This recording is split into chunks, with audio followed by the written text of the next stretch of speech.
Lahat yun ay denied. Maganda yung move ni Vice President Sara sa kanyang answer na hindi niya pinatulan lahat ng mga allegations doon sa complaint. Kasi kapag hindi mo pinatulan yung mga allegations sa complaint, that's general denial. Lahat yun ay denied. Ang galing po pala ng yung galaw ni Vice President Inday Sara Duterte dahil ayon dito kay Vice Mayor Respicio, maganda ang move sapagkat hindi po pinatulan ni Vice President ang complaint sa kanya. Yun nga po ang ating sinasabi dito mga kababayan. At hindi pa yan ang ating pag-uusapan ngayon. Ito pa po, pag-uusapan natin, panoorin ninyo. Senator Marcolita umusok sa galit kay Lacson. Ang sinabi ng isang tao ay pwede naman palang hindi ituloy. Hindi, ang tanong dito, doon sa tatlong dahilan na ginawa niya, sapat ba yun? Tatanggap-tanggap ba yung tatlong dahilan na ginamit niya para hindi ituloy yun? Justifiable o nga, no? Oh, well, ipasa natin siguro ang taong bayan. Gaanong tipid ba? Gaanong katipiran ang matitipid namin doon? Hindi mo ba isinasang-alang-alang ang mga taong bayan naghihintay talaga dyan pagkat gagamitin mo na para makatipid ka lang? Yun ba yung pagtitipid na iniisip natin? Ay, naku.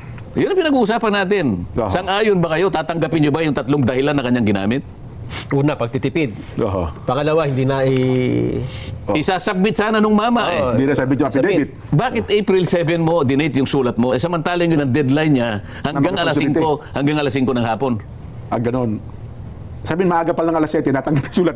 So, sabihin... Di sana, nung gabi niya pinadala. Kahit na April 7, pero gabi.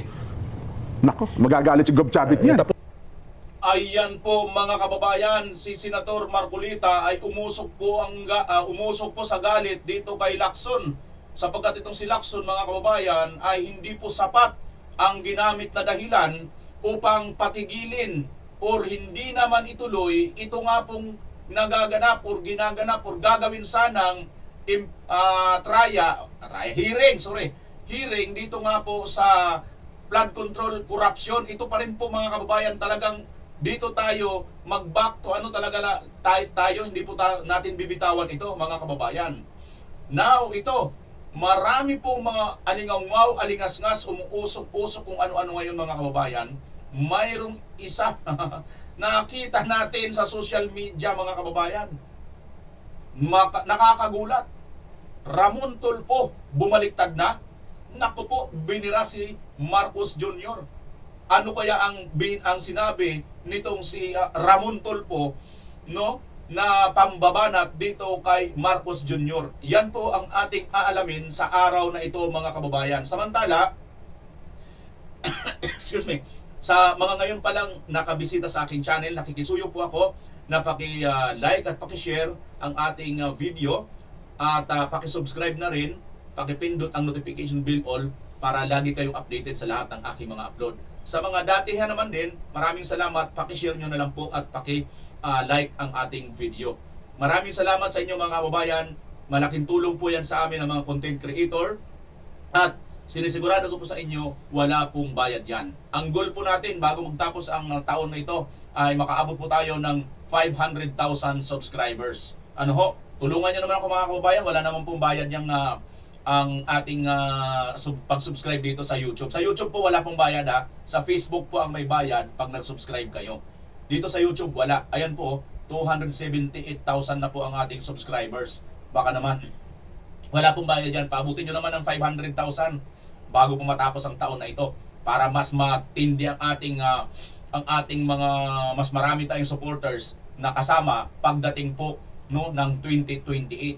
At siyempre bago mag-December 2027 na, yan na po, election na po yan mga kababayan. Baka naman, dahil sasabay tayo dyan para kay Vice President Sara Duterte at sa mga Duterte senatoriables. Okay mga kababayan, eto na. Itong si Senator Lacson ay umusok, si Senator Marcolita umusok po ang galit dito kay Lacson. Dahil nga po itong si Lacson, mukhang mga kababayan, mukhang dinadivert ang atensyon, dinadivert ito nga pong kanyang ginagawa dyan na hearing sa flood corruption, no, nitong Marcos administration. At ang kanyang mga ginagamit na mga dahilan, mga kababayan, ay hindi katanggap-tanggap dito kay Senator Marcolita at sa taong bayan. Tanggap nyo ba yung kanyang sinasabing dahilan na ito daw para daw sa pagtitipid. Kung para sa pagtitipid ang pag-uusapan, mga kababayan, bakit hindi magsipagtigil itong mga kongreso na tuloy-tuloy ang kanilang ginagawang paghihiring dyan sa impeachment kay BP Inday Sara? Di ba? Si BP Sara lang naman matatanggal dyan. Wala na mag-iba, pero ang gastos nila dyan, milyon-milyon na, mga kababayan. Pinag-uukulan po nila ng panahon, pera, gastos, lahat. No? Pero alam nyo, patapusin nyo itong video na ito, mga kababayan, dahil mayroon po ako ipapanood sa inyo mamaya na tila baga, naku po, mayroon na naman silang plano na masama dyan sa Davao City. Tila, hindi ko sinasabing magkakatotoo, pero mga kababayan, wag po kayong alis, panoorin nyo po ito ng buong video na ito mamaya. Ito. Anyway, labas tayo uli ng ating impila na pagdinig ng Senate Blue Ribbon Committee para umarap si dating Ilocos Sur Governor Chavit Singson ipinagpaliban. Ibalita mo yan, RH number 28, Paring Raymond Nadpaas. Paring Raymond. Paring Romel, Jackie, naon siya rin ang sana ay pagharap ni dating Ilocos Sur Governor Luis Chavit Singson sa Senate Blue Ribbon Committee hinggil sa kontrobersyal na flood control projects. Ito matapos i-anunsyo ni Senate President Pro Tempore Panfilipping Lacson na siya chairman ng komite na kanselado ang pagdinig nito sa April 14. Ayon kay Lacson, hindi pa nagsusumiti ng sinumpaang salaysay o affidavit si Gov. Chavit kaya't pinagpaliban ng hearing. Maliban pa sa kawalan pa. Ayan na, mga kababayan, hindi daw po nagsumite ng kanyang affidavit si Governor Chavit, kaya hindi daw po natuloy ang hearing na ito. Totoo nga ba yan, mga kababayan? Antayin natin. Rin ang sapat na bilang ng pirma sa kanyang inilabas na Senate Blue Ribbon Committee Partial Report hinggil sa mga manumalyang flood control project. Anong pakialam namin dun sa committee partial report mo na yan? Mismo nga yung kasamahan mo, hindi mo makumbinse. Mismo si Senator J.B. Ercito at saka yung isa pa, Gatchalian ba yun, mga kababayan? Hindi pumipirma, pati si Subera, di ba? Kumbinsin mo muna yung mga kasamahan mo mismo sa majority. Bakit tila ba pinapasa mo dito kay Senator Marcolita na hindi pumipirma? Hindi nga kumpleto yung ano mo kini-question yung report mo na yan Sabi ni Lacson, maaari niyang ikonsidera ang muling pagpapatawag ng pagdinig kung makapagsumiti na si Singson ng kahit kopya man lamang ng kanyang draft affidavit at kung may 5 pang miyembro ng komite ang lalagda sa partial committee report upang maipresenta ito sa plenary ng Senado. Anak ng titing, mga kababayan, mukhang wala talagang balak si Lacson na ituloy itong hearing sa Senado patungkol nga po dito sa naganap na corruption sa flood control issue. Kasi ang kanyang kondisyon, kailangan muna pumirma sa kanyang partial report. Ayaw nga mismong kasamahan mo So ibig sabihin, dahil ayaw ng mga kasamahan mo, hindi mo pipilitin, di ba? So hindi ka ngayon magkakaroon ng hearing, ganun ba yun, Lacson, ang ibig mong sabihin? Kasi kung nagsumite si Chavit Singson, na alam ko, magsusumiti talaga siya. Nabuisit ka, di ba kahapon, mga kababayan, napanood natin? Ito, pakinggan natin si Senator Marcolita na umuusok ang galit dito kay Lacson. Sen, ito ina-expect natin pala. Dapat po sa 14 ng buwang ito. Ito, tandaan natin, mga kababayan, ito daw si Chavit Singson ay hindi daw po nagsumiti ng kanyang affidavit. Totoo nga ba yan o hindi? Tuloy natin. Ina-expect natin na haharap po sa Blue Ribbon Committee si dating Governor Chavit Singson. Pero ang binabasa naming balita kanina ay hindi daw po matutuloy. Sa Martes dapat. Dapat sa Martes, hindi daw po matutuloy ang pagdinig ng Blue Ribbon Committee. Ibig sabihin, wala naman? Oho. Postpone? Wala. Bilang miyembro ho ng Blue Ribbon Committee, ano ba nangyari?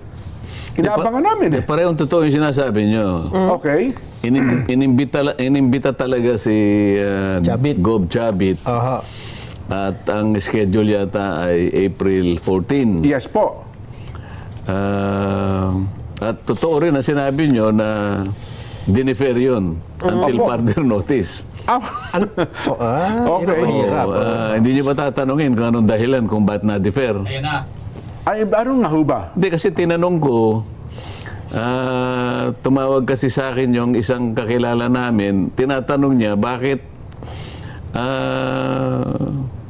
na-defer? Sabi gano'n. Yun, Hindi ko opo. alam, sabi ko, mabuti pa, di tawagin mo si Opo. Gob Chavit para malaman natin. Okay. So, siya Tama kasi yung naman. inimbita.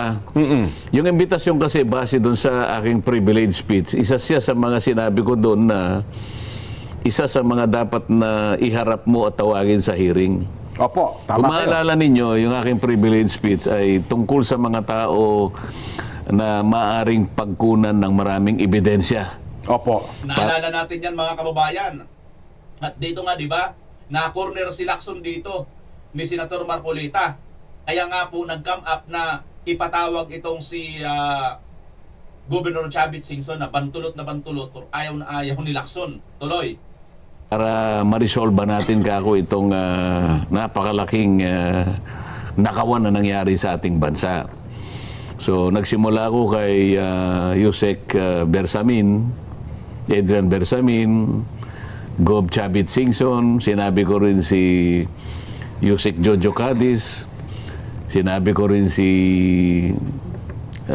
Saldico, Opo. na po pwede naman siyang humarap kahit sumlang ka o kapag kasi nakapagpadala sa atin ng isang apostilled na sworn statement.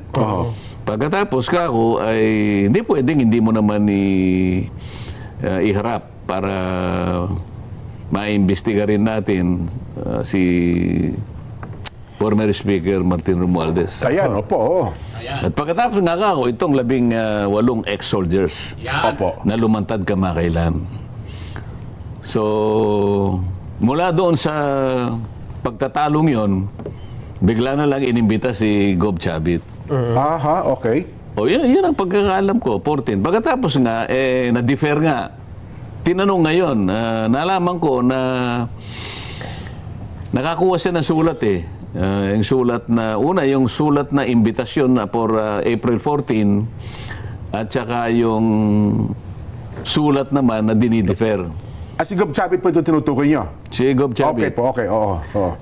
Sangayon doon sa kaibigan na aking kinausap para makipag-usap kay Gob Chavit. Gob Chavit, nakakuha siya ng dalawang sulat. Yun nga, yung Yung unang una, sulat. imbitasyon. Yung imbitasyon. Yung imbitasyon, nakalagay roon na iniimbita ka namin na pumarito bilang isang resource person Opo. sa April 14. At sana, on or before April 7, sabi niya, ay makapag-submit ka sa aming opisina ng sworn statement kasama na ng mga dokumento o mga ebidensya na gusto mong ilakip sa iyong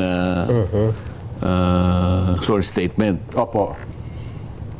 E di, on or before, sabi niya, April 7 until 5 p.m. Okay. Okay. Opo.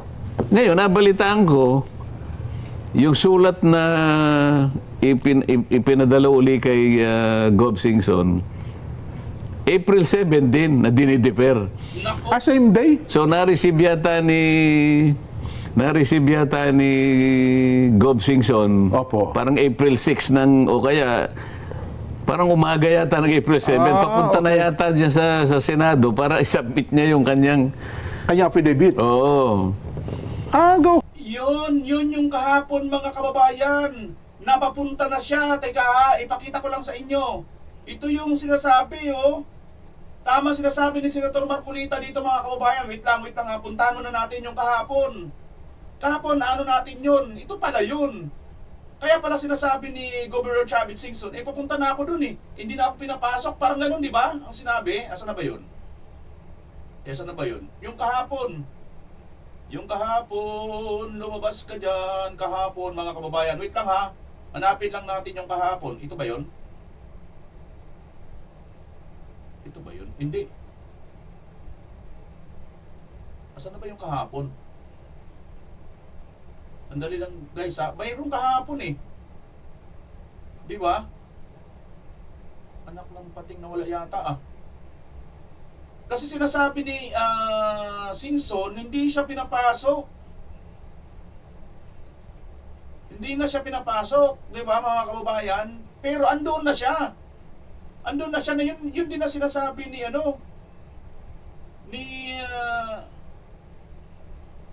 pangalan nito? Ni Senator Marcolita, ito kaya yun? Subukan na natin. Ibubulgar ni dating Ilocos Sur Governor Chavit Singson sa Senado ang umano'y dambuhalang anomalya sa flood control projects. Sa Political Nightly ng Bilyonaryo News Channel, sinabi ni Singson na sa Senate Blue Ribbon Committee niya ilalahad ang mga ebidensyang hawak niya at mga detalye ng nationwide scandal. Hindi ko masabi dadalak sa Senate dahil baka ma-preempt lahat yung mga sasabihin ko. Pero it's about flood control. Nasa flood control lahat. Okay. Sa buong bansa yun, marami. So hindi lang Ilocos na mga flood control projects anomaly. Yeah, pero hindi ko pwede sabihin dito dahil nga ma-preempt. Ibibigay ko lang advance kay Senator Ping Lacson as requested by Senator Ping Lacson May before target the hearing. Itinanggi rin ni Manong Chavit na siya ang dahilan sa pagpapaliban ng April 14 hearing. Natanggap ko yung sinabi sa akin, April 7, ako pupunta mag-submit hanggang 5. So, 12, nandun ako sa tabi ng Senate, nag-aantay na lang dahil alam ko, alauna, magpupuntahan yung mga senador. So, nakahanda ako doon. Tapos, meron na palang sulat ang alas 9 dumating sa bahay na postpone. So, dala-dala ko. Ayan no mga kababayan, nandoon na pala sa Governor Chavit sa Senate, no? At dala-dala niya na yung mga dokumento. Inaantay na lang niya yung oras ng mga alauna kasi nga alauna nagpapasukan ng mga senador para nga i-present niya na itong kanyang affidavit na bit.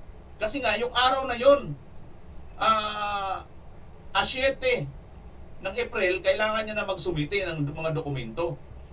Aba yung ginawa ni Lacson, anong ginawa ni Lacson? 7 din, nagpadala sa bahay ni Gobernador Chavit. Anak ng patingin, nandito na si Gobernador Chavit sa Senado eh. Kita nyo naman mga kababayan ha. Ay nako, talaga Lacson, talagang sinadya talaga nila mga kababayan. Sinasadya ito ni Lacson. Palang sulat ang alas 9 dumating sa bahay na postpone. So, dala-dala ko lahat. Sila nag-postpone, maaga pa lang, postpone na. Wala akong violation. Up to now, gusto kong pumunta sa Senado. I hope na itutuloy ni Senator Ping Lacson yung pag-imbita sa akin sa Senado. I'm willing to cooperate. Nakahanda ako. Hindi po ako umatras. Yun.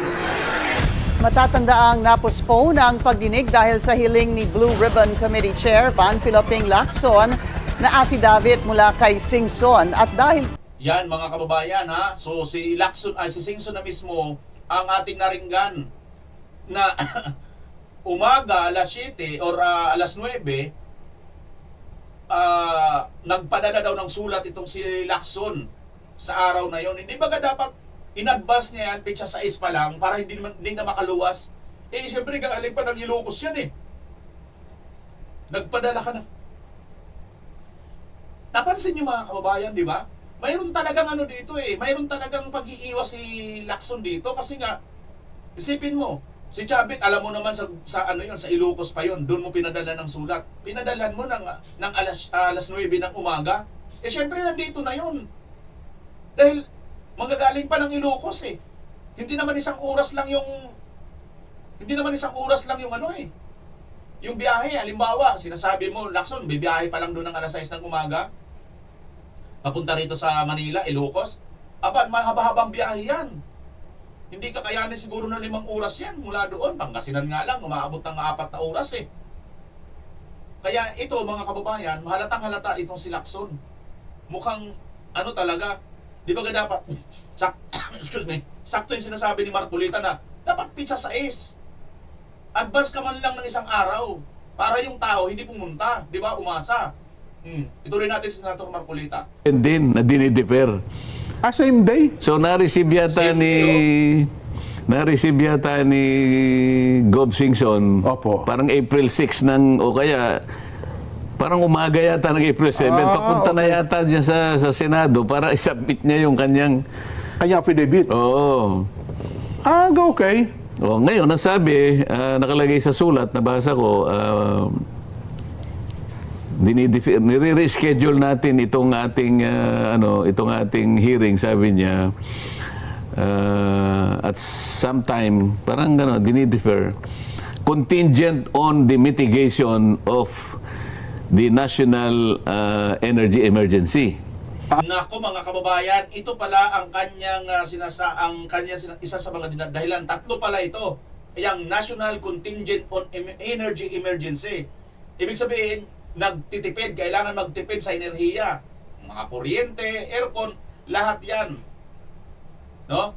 So si Lacson, sa hearing niya sa Blue Ribbon, gusto niya magtipid. Pero yung ibang mga kasamahan niya dyan sa Senado, hearing ng hearing kung ano-ano, anik-anik. Ganon din lalo na sa Congress. Wala sa kanila, yung itong sinasabi ni Lacson na energy contingent, di ba? Wala sa kanila yon. So tatlo ito, yung energy contingent at hindi daw nagsubiti si Chavit Singson ng dokumento na which is andun na si Gobernador Chavit, at ang ikatlo mga kababayan, ito nga yung hindi pa daw pinipirmahan ang kanyang committee report partial. Suntok sa buwan, talagang iniiwas na talaga ni Lacson mga kababayan. Bakit ganun Lacson? Tuloy. So isa yun, Okay, opo. Pagka sinabi, yun ang una, it is contingent. Ibig sabihin, it is condition on the mitigation Opo. of the national energy emergency. Hindi ko maintindihan. Anong ibig sabihin nun? Kinakailangan paano pagkakaintindi mo ron, Nelson? Para Sen, magsisindi kayo ng ilaw doon, ng aircon. Magtitipid. Makatipid man lang ng Kung kuryente. mayroon ata kayong pagdinig dyan, para malaki gastusin Kaya kung madidefer yun, makakapagtipid po kayo. Yun ang ano niya. Yun ang pagkakaintindi namin. Pati yung pagbiyahe ni Singson doon, malaking bawas. Oo, bakit ang House of Representatives at saka yung Protect, nag-iimbestiga pa rin? Ay, baka iba Kami ho, nakadalawang beses kami sa Protect baka iba ho ang diskarte ni Speaker Ano yung Boji D. Hindi, sa Senado mismo. Kaya Di ba nga yung po. Protect at saka ibang mga, yung agriculture na gano'n rin. Meron pa rin, Opo. Oo, at saka yung Women and Gender Committee yata. Oho. Oo. Tanging ang Blue Ribbon lang ang nagsasabi, it is condition upon condition on mitigation of national energy emergency. Pangalawa, Opo. at saka hindi pa namin natatanggap yung yung Yung affidavit. affidavit. Opo. Paano nga matatanggap? Sinabi na nga 7, ibibigay, biglang diniper. Kasi yun ang nakalagay sa balita kanina na ang pangunahing dahilan, binabasa na natin, Ay, hindi nakapag-submit. hindi daw po nakapagsusumite hanggang ngayon si Governor Chavit ng kanyang sinumpaang salaysay, ng kanyang affidavit. Hindi, yung naunang sulat na inimbitas siya na mag-appear on April 14, ang condition doon, oho. April 7 until 5 o'clock, Oo. isubmit mo yung yung affidavit niya. affidavit. Bakit April 7 ang sulat, dinidefer ang Dapat sana April 8 man lang. dapat sana April 5 man lang, April 6. Oo. May pasabi na. Papunta na raw yung yung mama, dala-dala yung kanyang sworn statement at mga dokumentong nakalakip doon. Yun ang pangalawa. Opo. Pangatlo, sabi niya, and further review of the partial report O yun, isa pa, kasi wala pa rin pong pumipirma. and signature of the members. Apat pa lang daw po pumipirma sin Kailangan daw siyam Teka muna, Parang laki nalaman. halimbawa ako, paano mo ako mainggan yung pumirma doon? Sinabi ko na nga, ito yung mga taong ito, dapat na iharap mo muna sa Blue Ribbon Committee dahil sila ay potential sources ng evidence. Para sa ganun, makita natin talaga, mapagsino natin matukoy natin talaga Oho. kung sino-sino ang may kinalaman dito, lalong-lalo na ang pinakautak ng napakalaking nakawang ito sa buong kasaysayan ng ating bansa. Ako, yun pala. Hindi pa nga, si Chavit Singson pa nga, ang nailin niya pagkatapos dinifer pa. Oho. Inaasahan mo ngayon na pipirma yung mga kasama natin? Yun na nga. Yun. Ayan. Ang isa pang narinig ko noon, kaya ayaw palang pumirma, tila yata si Senador JB, hinahanap niya yung pangalan ng 47 contractors. Sabi niya, wala dito sa report yung 47 contractors. Kapag hindi ko nakita rito, sabi ni Senador JB, hindi ko rin pipirmahan ito. Hindi rin ako pipirma sa report na ito. Yun, mga kababayan, ang napakalaking punto dito na sinasabi nga po ni Senator JB Ercito, wala pa yung napakaraming contractors sa mga committee report na yan. So, paano pipirmahan? Kasi mga kababayan, ganito yan eh. Pag ikaw, senador na may at matalino, may alam, di ba? Alam mo naman, hindi ka naman siguro bulag at bingi na kita mo na nga kinakasuhan si Senator Chess, itong si Bong Revilla, Jingo Estrada, Joel Villanueva, nababanggit na sila, di ba? Pero bakit yung mga contractors na malalakit, nagkamal talaga ng pera, wala man lang nag-iimbestiga dito? Pagkatapos ngayon, isa kang senador, kasama ka dyan sa committee na yan, papipirmahin ka, pag pumirma ka, wala yung mga pangalan na yun na alam mo naman na maaaring malaki po ang kinalamang sangkot din sila sa corruption na ito. Tapos hindi dyan nakalagay, pagkatapos pipirma ka. Abay, kung matalino kang senador, kung may utak kang senador, at kung hindi ka nagbubulag-bulagan na senador, abay, hindi ka talaga pipirma. Unless, kung isa ka sa gustong may pagtakpan. Hindi po ako nagtutukoy ha. Wala pa akong sinasabing pangalan. Tuloy. Yun ata, parang may mga hinahanap sila nga sen eh. Kaya nga, so, kanya-kanya sigurong pagtansya doon sa Opo. pagkagawa ng report. Ako, alam ko, dahil ako, meron na nga kami sariling minority report eh. Oho. Yung nagawa namin, at least, kabisado ko hanggang sa... Hanggang sa panahon kayo, chairman pa. Hindi, maski ginamit ko rin naman yung mga ibang... Bagay, o nga pala. Di ba? O ngayon, diniper niya uli. Hanggang kailan? Talaga bang meron pa siyang Plano na talagang ituloy pa yung hearing ng Blue Ribbon? Oho. Yun. Yan ang nakakalungkot. May plano ka pa wala? Baka hindi lang nakakalungkot. Yan ang nakakapagsikip ng dibdib ni Nelson siguro. Nakakasipayo nga yan. Kasi Hindi lang si Nelson, kundi yung taong bayan. Kayo ba mga kababayan? Interesado pa ba kayo dito sa flood control issue? Baliwala na ba ito sa inyo? Paki-comment nyo nga mga kababayan. Importante sa akin ito eh. Sana sa lahat na manood dito, kung ilang libo pang manood ditong video na ito, comment nyo nga mga kababayan. Parang mini survey na rin ito. Interesado pa ba kayo tungkol dito sa hearing sa flood control corruption anomalies? Paki-comment nyo po. Pakilagay nyo na rin po ang inyong lugar kung taga saan kayo nang malaman natin kung hanggang saan nakarating ang interes ng taong bayan. Kahit nasa ibang bansa pa kayo.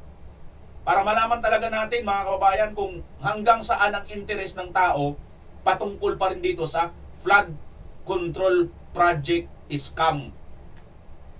handa na namin ang aming sarili, di ba? Na 14, araw ng Martes, abay, mapapanood, may hearing. Anong klaseng paghahanda naman ang ginawa mo? Abay, naghanda na po ako ng mga chichirya. Sabi ko, tama-tama, manonood ako nito, maaga pa lamang. Di ba, mahaba-habang usapin ito. Kasi ako, maraming ikukwento si Gob Chavit eh. Yun po sabi niya. Hindi pa na matutuloy. Teka Nansen, parang kung ganitong, kung ang isang sinabi ng isang tao ay pwede naman palang hindi ituloy. Hindi, ang tanong dito, doon sa 3 dahilan na ginawa niya, sapat ba yun? Katanggap-tanggap ba yung 3 dahilan na ginamit niya para hindi ituloy yun? Justifiable o nga, no? Oh, well, ipasa natin siguro ang taong bayan na magkasama, Gaanong di ba? tipid ba? Gaanong katipiran ang matitipid namin doon? Hindi mo ba isinasang-alang-alang ang mga taong bayan naghihintay talaga dyan pagkat gagamitin mo na para makatipid ka lang? Yun ba yung pagtitipid na iniisip natin? Ay, naku. Yun ang pinag-uusapan natin. Aha. Sang-ayon ba kayo? Tatanggapin nyo ba yung 3 dahilan na kanyang ginamit? Una, pagtitipid. Oho. Pangalawa, hindi na Isasubmit sana nung mama Hindi na sabi yung affidavit. Bakit April 7 mo dinate yung sulat mo? Samantalang yun ang deadline niya hanggang Na alas makapag-submit 5, hanggang alas 5 ng hapon. Ganon. Oo. Sabihin, maaga pa lang alas 7, natanggap yung sulat. So, yung sabihin, Eh di sana, nung gabi niya pinadala. Kahit na April 7, pero gabi. nako, magagalit si Gob Chavit niyan. Yan mga kababayan.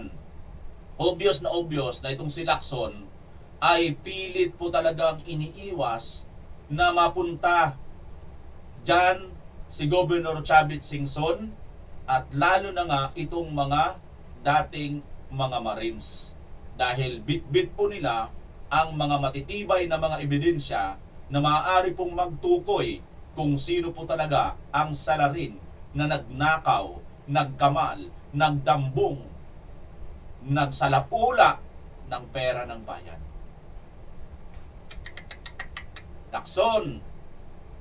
Lacson, sinasabi mo, huli mo na ito.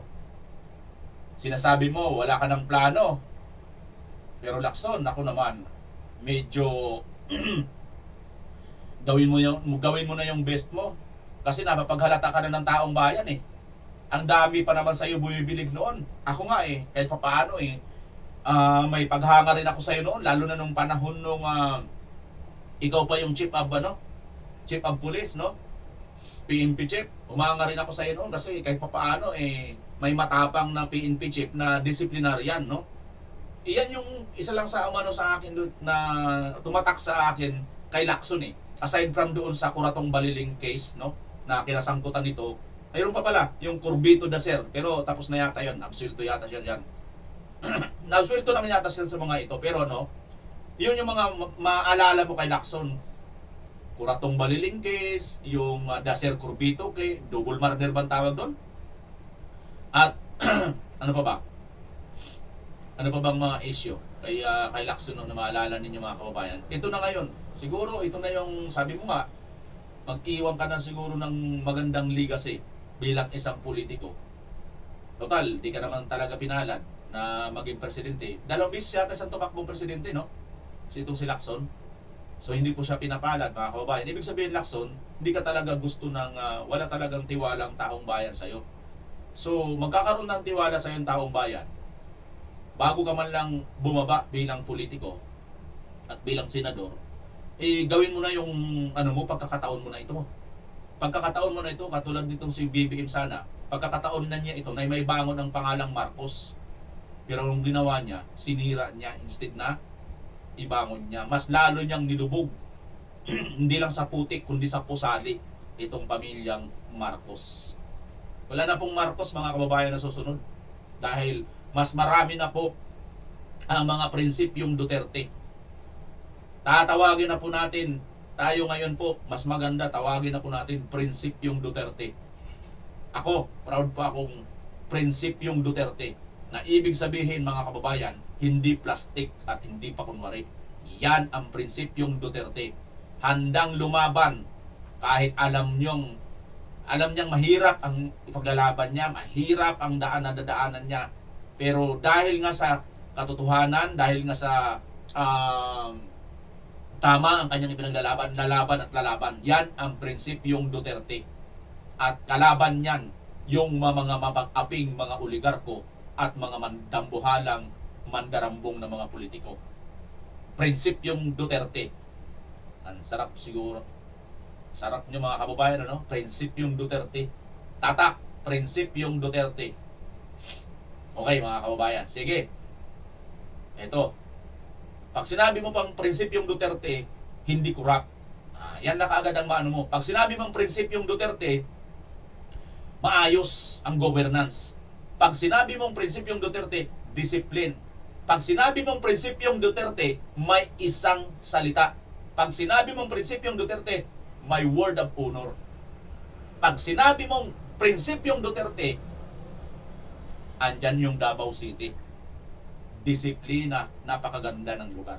At mamaya mga kababayan, mukhang mayroon silang gagawin sa Davao na yan. Wait lang, itong muna, unahin natin to. Eto na, matatandaan natin mga kababayan na ito pong si Ramon Tulfo ay kuya po ito ni Bindalo Erwin Tulfo at ng si Rafi Tulfo, senador. Parehas mga senador, mga kapatid niya. Muntik pang manalod yung isa na kapatid niya rin. Pero mga kababayan, ito ngayon, may napansin na ito. Binanatan na si Marcos Jr. Mukhang mahinang leader talaga itong si BBM. Ang gusto kasi ni BBM ay paparty-party at pabiyabiyahi lang, perks of office without responsibilities. Alam nyo, ako kahit papaano, naabutan natin yung mga ugaling mga matatanda, yung mga sinaunang ugali natin. Diba? Kasi ngayon wala na eh. Sorry to siya, yung mga generation ngayon, mga panahon ngayon. Kami sa 90s, naabot, excuse me, yung mga batang 90s, naabutan pa namin ang disiplinang disiplinang tradisyonal na Pilipino. Sorry pero para sa akin lang naman ito. Hindi ko alam kung kayo ba hanggang ngayon patuloy pa rin. Pero ako kasi naabutan ko yung tradisyonal na ugali ng Pilipino. Teka lang bababa ako sa aking tubuan. Sakit na sakwit. Anyway, ang tradisyonal na ugali ng Pilipino ay ito mga kababayan, na mayroon tayong yung bang nahihiya tayo, yung hindi tayo basta tatanggap ng, para bang nangangani-ngani tayo, di ba? Hindi tayo laki sa layaw, karamihan, ang talaga natin, makatulong. Yun lagi ang mga bata noong panahon na yun. Ang iniisip lang lagi natin, nangangarap tayo na mapaganda ang buhay natin, pag lumaki tayo, maging ganito tayo para makatulong tayo sa mga magulang.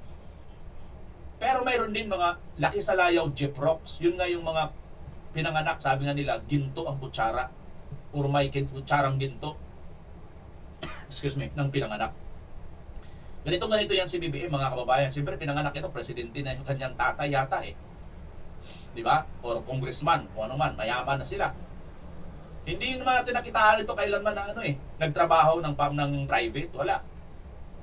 Sila BP Sara, nagtrabaho ng private yan eh. Lawyer yan eh. Ito mga kababayan, binanatan siya rito ni Tulfo. Sabi ni Tulfo, mukhang mahinang leader talaga. Hindi lang mukha. Ngayon mo palang na-realize. Matandang Tulfo. Tingnan niyo po Sa kanya magpapatuloy mga kawain, ito ko niyang sinabing buo. Basahin lang natin. Mukhang mahinang leader talaga itong si BBM. Ito ang matinding pahayag ng veteranong broadcaster na si Ramon Tulfo matapos niyang balikan ang isang video noong Nobyembre 2025 na may kinalaman sa umano'y pag-aresto sa mga sangkot sa DPWH flood control scam. Isang isyong matagal nang pinaimbestigahan dahil sa aligasyon ng ghost projects at malawakang anomaly. Sa kanyang post, binigyan din ni Tulfo sa lumipas na ang ilang buwan mula nang lumabas ang naturang video, ngunit tila kulang pa rin umano ang konkretong aksyon laban sa lahat ng sangkot. Itong video ay lumabas noong Nobyembre 21, 2025. Nakikita naman natin sa pizza ng Mr. Quality Vlogger. Sabi dito, sabi ng Pangulo ay aarestuhin na ang mga sangkot sa DPWH flood control scam. Excuse me. Ewan po, parang inuubo ako pagka tuloy-tuloy akong sa salita, April 2026 na 5 months mula nang lumabas ang video. Kasunod nito, diretsahan niyang kwestiyon kung bakit umano'y iilan pa lang ang napapanagot. bakit former Senator Bong Revilla at Sara Diskaya lang ang naaresto? Bakit wala pa yung iba? Sa parehong pahayag, hindi na pinapigilan ni Tulfo ang magbigay ng matinding puna sa liderato. Mukhang mahinang leader talaga itong si BBM. Ang gusto kasi ni BBM ay paparty-party at pabiyahe-biyahe. Perks of the office without responsibilities. Ayan mga kababayan. Si Ramon Tulfo na mismo ang bumabanat dito kay Marcos Jr. na dati ay pinagtatanggol naman niya. Napansin na rin ng matandang Tulfo itong nga pong pangyayari na mukhang tila itong si Marcos Jr. ay hindi po seryoso sa kanyang trabaho bilang Pangulo. Kundi seryoso po siya sa kanyang pagta-travel-travel, paparty-party. Mantakin nyo, mayroon na tayong crisis sa ekonomiya, langis, energy. Pero si Marcos nakuha pang magbiyahe papuntang ibang bansa, Amerika. At itong kanyang asawa, paparty-party pa dyan sa Malacanang. Pati siya, paparty-party. Grabe ano mga kababayan. Habang sinasabi nilang magtipid kayo mga Pilipino, sila naman yun nagwawaldas sa pamagitan ng kanilang paparty-party. Mayroon po tayong ganitong klaseng leader. Kawawang Juan de la Cruz. Nakakahiya maging isang Pilipino. Kaya ako talaga, prinsipyong Duterte. Type nyo na nga dyan mga kababayan, yan ang magiging mga ano natin ngayon. Code name natin ngayon, prinsipyong Duterte. PD. Ayan. Prinsipyong Duterte. PD. Ayan. Yan na yung magiging mga kaprinsipyo. Ayan. Yan na ngayon kaya ang magiging tawag natin, no?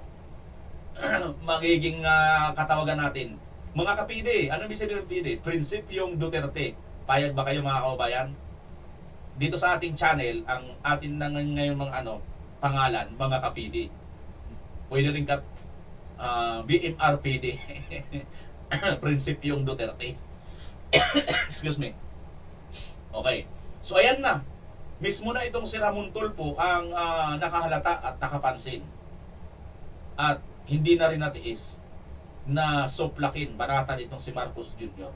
Dahil nahalata niya, wala pa po yung mga contractors nga At itong kanyang alipures, bata niya na si Lacson, ayaw naman pong magpa-imbestiga. Paano tayo makapagpakulong kung wala naman pong nagaganap na investigasyon? Tama mga kababayan? Yan ang nangyari sa atin ngayon. Diba? So, ayan na. Bueno. Ano masasabi ninyo dyan sa mga banat ni Tulfo dito sa dito sa kay Marcos? Kanina mga kababayan, may sinabi ako sa inyo na mukhang may ginagawa na sila dyan sa Davao. Naalala nyo nung nakarang araw, mayroon ng sightings ng mga pulis dyan sa harapan ng QGC. Naalala nyo rin, nung mga nakarang araw din, mayroon ng mga sightings din, or may mga balibalita, agam-agam, na di umano, lulusubin, papasukin ang bahay ni Congressman Pulong Duterte. At ang mga Duterte ay mga bahay nila ay papasukin. Mga reports, kaya nga ating mga kaibigan dyan sa Davao, nagkaroon na naman ng pagbabantay at naging alerto na naman sila. Alam nyo mga kababayan, hindi kaya ito yung dahilan kung bakit may mga presensya na naman ng mga pulis dyan sa harapan ng QGC at harapan ng QGC mga kababayan at ano pa? At siyempre nandiyan ang mga Duterte. Ang napakalinis, napakadisiplinado, napakaayos na lugar. Sisirain kaya sa pamamagitan nitong video. Panoorin natin ha. Hindi ko po sinasabi mga kababayan, tanong ko lang po ito ha. Hindi ko sinasabing sisirain ang Davao dahil dito sa video na ito. Hindi. Ito kaya yung magiging mitsa para masira ang Davao City. Panoorin niyo po itong video. Tanong lang po yan ha. Nagtatanong lang po. Ng imbakan ng langis sa Mindanao. Plano raw ng Amerika na magpatayo ng imbakan ng langis sa Mindanao. Pero may pakinabang naman kaya rito ang mga Pilipino. Nasa frontline ng balitang yan si Brian Castillo. Sa pinakatimog silangang bahagi ng Pilipinas, kapansin-pansin sa mapa ang Davao Gulf na pinalilibutan ng 5 probinsya ng Davao. Dito raw karaniwang dumaraan ang mga pwersang pandagat ng Amerika, kabilang na ang kanilang mga barkong pandigma. Ayan mga kababayan, no? Ito po yung Davao City. Davao City po yan. Ito. Napakalapit po niyan. Baka nga kaya pang languyin yan. Oo, malapit lang po yan mga kababayan. Yung Davao Gulf na yan, dito sa Davao City. Ito po yung Davao City. Ito yung Samal, ang pagkakalam ko. Samal ito. Tuloy natin. Para din itong Strait of Hormuz eh. Oh, para din itong Strait of Hormuz mga kababayan sa dating na to. Kaya ang US military, pinaplanong magtayo dito ng bagong fuel depot pagsapit ng 2028. Bahagi raw ito ng pagpapalawak ng kanilang mga pasilidad sa Indo-Pacific region. Batay sa report ng US Naval Institute, nagsimula ng maghanap ng contractors ang US Defense Logistics Agency sa pagtatayo ng Defense Fuel Support Point sa Davao Region. Ito raw ang magsisilbing imbakan ng langis at lubricants na magagamit sa mga operasyon ng US military sa rehiyon. Ang planong niya ng Amerika nakarating na sa ating armed forces at suportado raw nila ito. Take note muna natin mga kababayan ha. Ito pong Davao na ito, ano ba sinabi kanina na nakalimutan ko tuloy? Litin lang natin saglit ha. May sinabi kasi sila dito tungkol sa lugar ba yon? Na pinalilibutan ng 5 probinsya ng Davao. Dito raw karaniwang dumaraan ang mga pwersang pandagat ng Amerika, kabilang na ang kanilang mga barkong pandigma. Ayan mga kababayan, sandali ha. Doon sa sinabi na dito daw dumadaan ang karaniwan ng kanilang mga barkong pangdigma, di ba? Okay. Tingnan nga natin ang mapa mga kababayan. Ayan po. Ito po yung Davao. Oo. Ito po yung Taiwan. Ito po yung China, oh. Layo, oh. Samantalang ito naman yung Luzon. Itong Luzon na to, ito yung malapit. Oh. Zoom natin ng konti. Nakikita nyo mga kababayan? Ayan, oh. Ayan, nakikita nyo naman, oh. Ang Davao nandito sa dulo. Ang layo. Oh. Ayan, oh. Ito yung pinakamalapit. Papuntang Taiwan, papuntang Hong Kong. Ito, Northern Luzon. Oh, ayan, oh. Oh, ito, China. Hong Kong. Ito, yan, oh. Haikou, Sanjing, Morning. Ito, Kaohsiung, Taiwan. Ito yung malapit, di ba? Bakit kailangan dito sa dulo? Kita nyo, dulo-dulo. Dulo-dulo. Pwede naman dito. Pwede naman dito. Dito. Para mas malapit dito. Bakit kailangan talaga dito? Tingnan nyo mga kababayan itong Davao. Ayan, oh. Ito yung Davao, ano. Davao City. Ang lapit, oh. Ang lapit sa ang lapit sa Davao City mismo yan, oh. Napakalapit nito mga kababayan, kayang-kaya itong bangkain. Sino rito yung mga marunong magbangka? Ako kasi marunong ako magbangka kahit bugsay lang, kahit sagwan lang, marunong ako. Ayan, oh. Ang lapit nito. Kayang-kaya po ito bangkain lang, maniwala kayo mga kababayan. Ito po yun, oh. So bakit dito? Ang layo, oh. Kumbaga nasa dulo sa likod pa. Samantalang dito naman ang kung tutusin, ayan, oh. Kita nyo, ayan mga kababayan, oh. Huwag nyo sabihin na, dito manggagaling ang Amerika eh.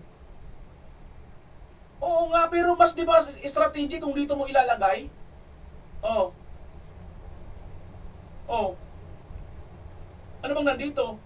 Australia eh, hindi naman to Amerika eh, oh. Australia yung nandito sa ilalim natin, oh. Ayan, oh. Australia yan eh. Yan ang malapit eh. Oh. Hindi naman Amerika to. Papua New Guinea naman tong isang katabi. Ayan, oh. Bakit hindi na lang dito? Dito mismo. Bakit kailangan pa sa Davao? Oh, mga kababayan, may something talaga dito, no? Oh, sige. Pakita lang natin ng ganyan, ha? Ayan, oh. Nakikita nyo naman siguro sa monitor, no? Ito, oh. Ayan. Nandito ang Davao, nandito yung ang China, sa baba nitong Davao, Australia, hindi Amerika. kung sinasabi nila kanina na dito daw yung daan, strategic daw yan kasi dyan ang daan, may mukhang nagkakamali yata dahil ang layo eh. Oh, sige nga. Line ng balitang yan si Brian Castillo. Sa pinakatimog silangang bahagi ng Pilipinas, kapansin-pansin sa mapa ang Davao Gulf na pinalilibutan ng 5 probinsya ng Davao. Dito raw karaniwang dumaraan ang mga pwersang pandagat ng Amerika, kabilang na ang kanilang mga barkong pandigma. Kaya ang US military... So, doon daw dumadaan karaniwan ang kanilang barkong pangdigma. Ang layo siguro ng iniikutan nito mga kababayan, ano? Kasi ang baba nito, hindi naman Amerika eh, di ba? So ano ibig sabihin nito, mga kababayan? Kahit nga itong Guam eh. Ha? O itong Palau, siguro itong Palau kahit pa paano, medyo malapit-lapit. Pero, kung strategic ang inyong pupuntahan at gusto dahil di ba China yun naman ang iniisip ninyong ano? Hindi ba dapat hindi na kayo dito? Diretso na kayo doon, no? Diretso na kayo doon. Oo. Bakit kailangan pa dito? Na napaka-peaceful, napakatahimik ng lugar ng Davao City. Ang lapit-lapit sa Davao City niyan. Something, di ba mga kababayan? May something talaga. Tuloy natin. Anong something nila? Pinaplanong magtayo dito ng bagong fuel depot pagsapit ng 2028. Bahagi raw ito ng pagpapalawak ng kanilang mga pasilidad sa Indo-Pacific region. Batay sa report ng US Naval Institute, nagsimula ng maghanap ng contractors ang US Defense Logistics Agency sa pagtatayo ng Defense Fuel Support Point sa Davao Region. Ito raw ang magsisilbing imbakan ng langis at lubricants na magagamit sa mga operasyon. Kita niyo mga kababayan, ha? Sino makikinabang nito? Di ba Amerika? Pero nasaan? Nasa Pilipinas. Sino lugi? Sige natin mga kababayan. Ano daw pakinabang natin dito? Tuloy lang natin ang video. Sasabihin nila ngayon anong pakinabang natin. Ito, tuloy. So ng US military sa rehiyon. Ang planong niya ng Amerika nakarating na sa ating armed forces at suportado raw nila ito. These are governed by EDCA and the VFA. These will be Philippine sites controlled by the Philippines, by the AFP. This will allow us to further support and sustain our capabilities for HADR, for maritime security, and even our patrols in the West Philippine Sea and the southern border of the country. Pagtitiyak ng AFP, hindi naman daw magiging target ang naturang fuel depot ng mga atake mula sa mga bansang kalaban ng Amerika. The greater risk to our security is the lack of a credible deterrence. These facilities will help allow the AFP to perform and to sustain its operations. Naniniwala naman ang isang eksperto na malaki ang maitutulong ng fuel depot. Hindi lang sa usapin ng seguridad, ngunit maging sa ekonomiya at supply ng langis sa bansa. It's kind of far from... Ayan mga kababayan, ha? Ito daw ay makakatulong sa langis. Ano pa ba? Tungkol sa EDCA. EDCA, nabanggit na naman, ano? Yung ating Mutual Defense Treaty. O kita nyo nga mga kababayan, kung yan na yung pagbasihan, ang layo nga kasi. Ang layo, andun yung iniisip nyo na maaaring kalaban eh. Bakit talaga dito? Pagkatapos binanggit yung EDCA. Di ba ang EDCA, ang mga nailagay yung EDCA dito, anong sabi ni BBM dyan? Di ba ang sabi ni BBM ay makakatulong para pag nagkaroon ng mga sakuna, makatulong sila.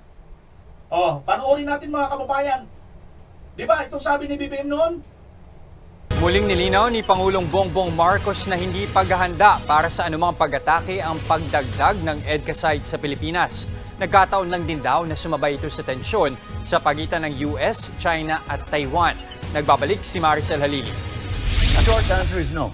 The United States has never said that this is a possibility, and we have also made it clear from our end that we will. This is not the purpose of those sites. Ito ang direktang tugon ni Pangulong Bongbong Marcos nang matanong kung hiniling ng Amerika na magpadala tayo ng tropa sakaling pumutok ang tensyon sa pagitan ng US at China dahil sa Taiwan. Sa pagharap ng Pangulo sa Center for Strategic and International Studies dito sa Washington, nilinaw niya ang layunin sa pagtatayo ng Enhanced Defense Cooperation Agreement o EDCA sites sa Pilipinas na nagsisilbing base ng Amerika. Binuuraw ito para mas mabilis ang pagtugon sa mga kalamidad at hindi para paghandaan ang pag-atake sa anumang bansa. The EDCA sites were meant to be conceptualized really to be the places that we could use so as to be able to provide quicker relief, quicker rescue, do a better job, in other words, of rehabilitating and reconstructing the damage that will be caused by these disasters against them. Ang EDCA sites ayon kay Marcos Jr. ay para makatulong ma-rehabilitate yung mga na-damage na mga disaster sa ating bansa. Ang tanong, sa lahat ba ng mga lugar, may nakita na ba kayong isang pisot na Amerikano na tumulong sa inyo dyan? Nagkumpuni, nagkonstruksyon, nagrehabilitate ng mga lugar ninyo dyan? O, ito yung sinasabi natin mga kababayan.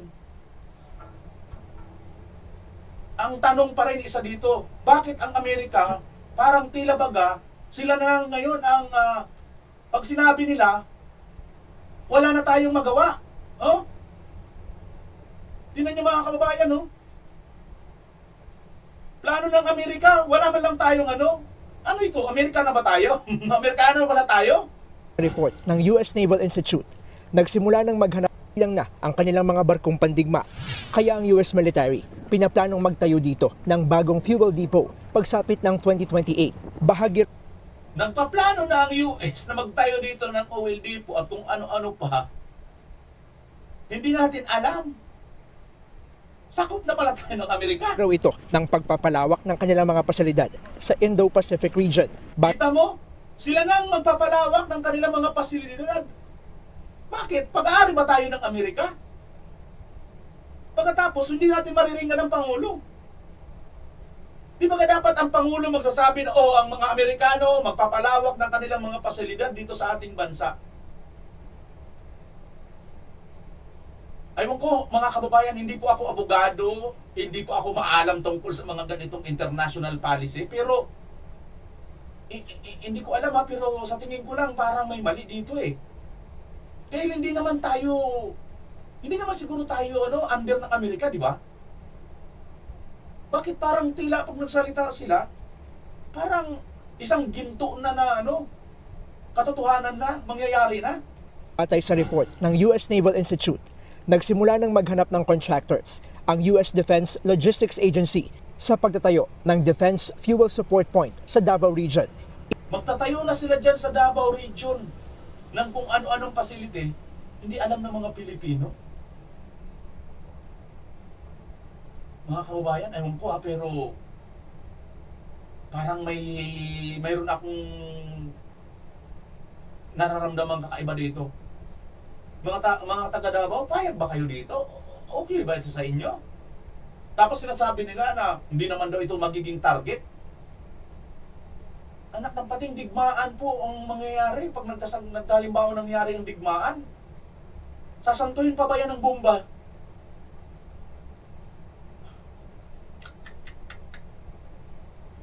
Tapos dito, sasabihin lang nila makakatulong sa atin. Yung mga yan. Ito na nga si Marcos, Yun nga ang sinasabi niya noon Pinagmamalaki niya noon yan na makakatulong sa mga disaster to rehabilitate, tutulong. Wala pa tayong nakita na tumulong ng mga EDCA sites sa ating mga kababayan. Wala pa ang nagrisko, di ba? Sige, baka naano lang tayo dito sa Cebu. Sige, alam ko may mga viewers tayo dito si Needs Leads. Sa Batangas, si Emilien Ibuna. May mga viewers tayo. Di ba sa Batangas nagkaroon ng matinding noon? Sakuna din dyan noon. Di ba? So, mayroon na ba dyan? Nakita kayo mga Amerikanong pisot? Mga pisot. Sino ba yung pisot? At doon sa ibang tawa ko sa pisot meron akong nabasang post ay narinig na po. Nasabi ni Atty. Rowena Guanzon at saka ni Miss Cathy B. Nagpisot na daw. Sino yung pisot na yun? Anyway, tuloy natin. Di ba? Karami nang pong nangyaring mga bagyo sa ating bansa pero wala tayong nakita na mga Amerikano na tumulong sa ating mga kababayan. So ano ito? Maliwanag ba ito na isa lang na optics or palabas lang ni Marcos Jr.? Nako. Hay nako mga kababayan. Ito na nga ang sinasabi natin eh. Di ba? Ito na ang sinasabi natin. Wag nawa mangyari, pero mukhang may something na naman tayong nararamdamang kakaiba tungkol sa mga issue ito. Hay talaga na lang mga kababayan. Ano sa tingin ninyo? Ito na kaya yung umpisa? Ito na kaya yung pagpapahiwatig ng mga pulis na pumupurma na dyan sa harapan ng QGC? At yung pagpapalit ng bagong hipi dyan ng pulis sa Davao City? Naku mga kababayan, ang hirap, di ba? Parang lagi tayong nagkakaroon ng mga tamang hinala eh. Kasi itong si Marcos Jr., hindi nakatiwa-tiwala eh. Ay nako. Bueno mga kababayan, ano bang yung masasabi patungkol dito sa video natin na panood? Ayun na po ang kayo na pong mag-comment mga kababayan kung ano yung masasabi, no? At sa mga nagpa-shoutout kahapon ito, i-shoutout ko ng inyong mga pangalan. Comment kayo dyan mga kababayan kung nakarating kayo dito sa dulo ng video ito, para sa mga gusto mong pa-shoutout, para i-shoutout ko kayo ha. Kasi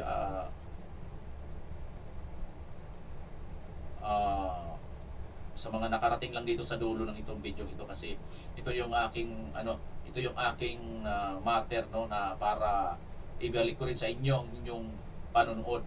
Ito mga kababayan, sino-sino na mga nandito nagpa-shout, gustong magpa-shoutout. Ito. Saan na ba yun?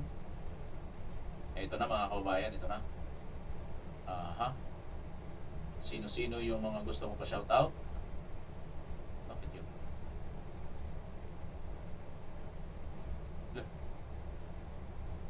Ay, mali pala. Sorry. Mali yan. Ay. Sandali lang guys. Sandali lang ha. Mali. Ito. Yan. Wait lang guys ha. Ito. Yan. Ayan ang mga pangalan nyo.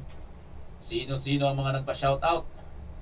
Hi VMR, keep up the good work. Sabi ni Alejandra Kitlong. Thank you po ma'am. Thank you. Maalusi. Hello Sir VMR. Good afternoon. Good afternoon din sa iyo Maalusi.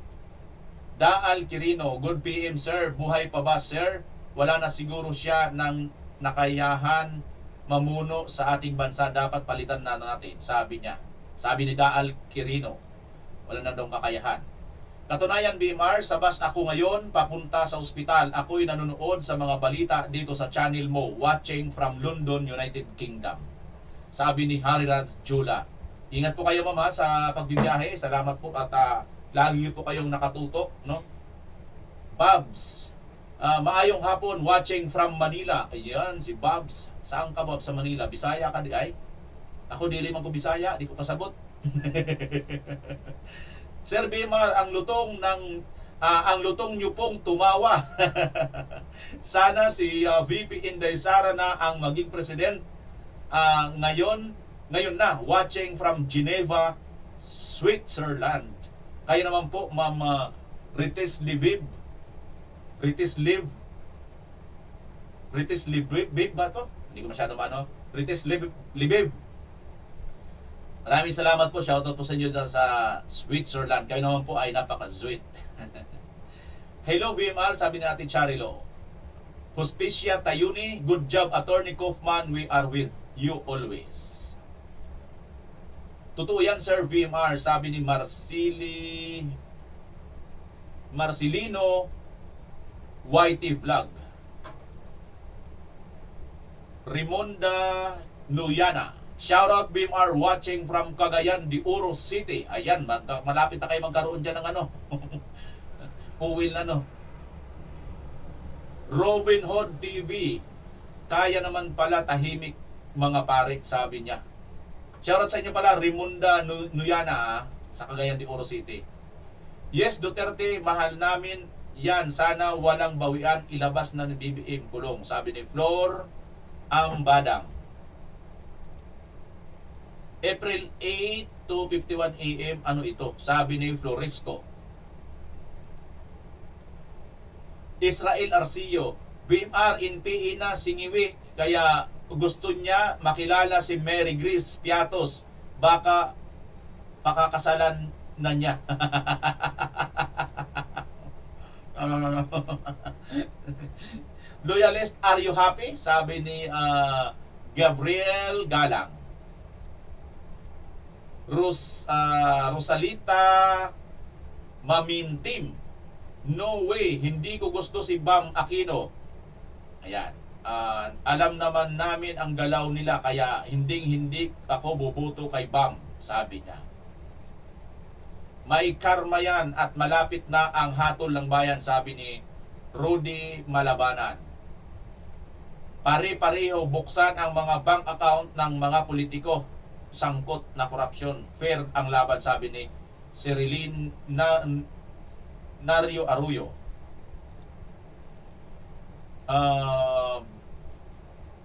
Virginia Valiente, si VP Inday Sara Duterte ay binuto ng 32 million. Brilliant law-abiding citizen, but the crocodiles, crocs, corrupts mga kawatan sa kaban ng bayan at atat na atat, eager to impeach the VP na minahal ng karamihang Pilipino sa buong mundo. Kasuhan dapat ng ICC para madala, sabi ni Julia Chan. Sabi kanina ni Virginia Valiente yun, ha. Okay mga kababayan, ito na po ang last na message. Maraming salamat po sa lahat ng mga nag-comment at mga nanood sa ating video hanggang dito sa dulo. Pilipinas, as always. Bye-bye!